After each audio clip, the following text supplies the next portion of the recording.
ফুটসালের প্রতি আমার আলাদা একটা সফটনেস আছে, বিকজ আপনারা হয়তো জানেন যে বাংলাদেশের প্রথম কোনো নারী ফুটবলার বিদেশের মাটিতে খেলেছিল, সেটা হচ্ছে আমি, এবং আমি কিন্তু সেটা ফুটসাল খেলতে গিয়েছিলাম।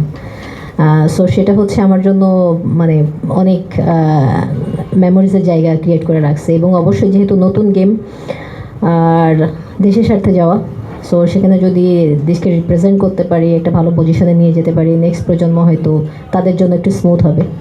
রেজাল্ট তো আসলে এখনই বলতে পারবো না, কারণ আসলেই কোনো টিমের সম্পর্কে আমাদের কোনো নলেজ নাই।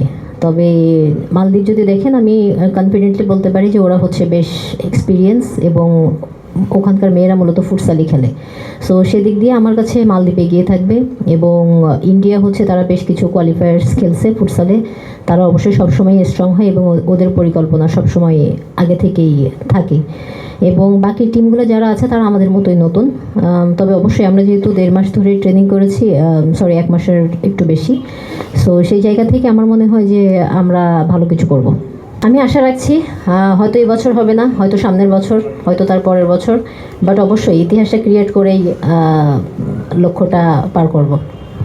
অ্যাকচুয়ালি ক্যারিয়ার কখন শেষ হবে সেটা মনে হয় যে প্লেয়াররা ডিসাইড করলে বেটার হয়, এবং এই জায়গাটাতে আমি আসলে খুবই মানে বলতে পারেন যে একটু প্রফেশনাল, যে আমি আসলে কবে ফুটসাল ছাড়বো বা ফুটবল ছাড়বো সেটা হচ্ছে আমি ডিসাইড করব।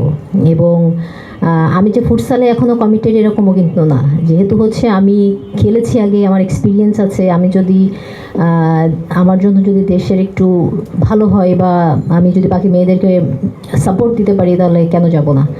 সো সেই জায়গা থেকে এমন করার কিছু নাই যে সাবিনা আর ফুটবল খেলবে না বা ফুটসালেই থাকবে, বা ফুটসাল খেলবে না আবার ফুটবলে ব্যাক করবে। আমার যেখানে আসলে প্রয়োজন মনে হবে, যেহেতু দুইটা গেমই আমি পারি, সো আমি ট্রাই করবো আমার জায়গা থেকে সর্বোচ্চটা দেওয়ার দেশের জন্য।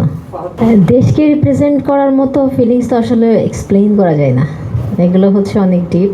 এবং যেহেতু আমি লাস্ট 8 মান্থ খুব বিজি ছিলাম, ভুটানে ছিলাম, এবং আসার পরপরই হচ্ছে আমাদের চেয়ারম্যান স্যার ট্রায়ালের ব্যবস্থা করলেন, এবং সবাই ট্রায়ালে আসার পরে ক্যাম্পও শুরু হয়ে গেল।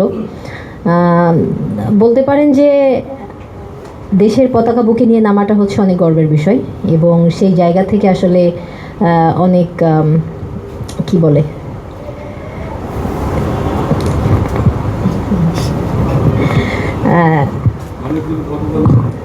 হ্যাঁ হয়তো কথা না বললে জমে গেছে, অনেক গর্বের বিষয়।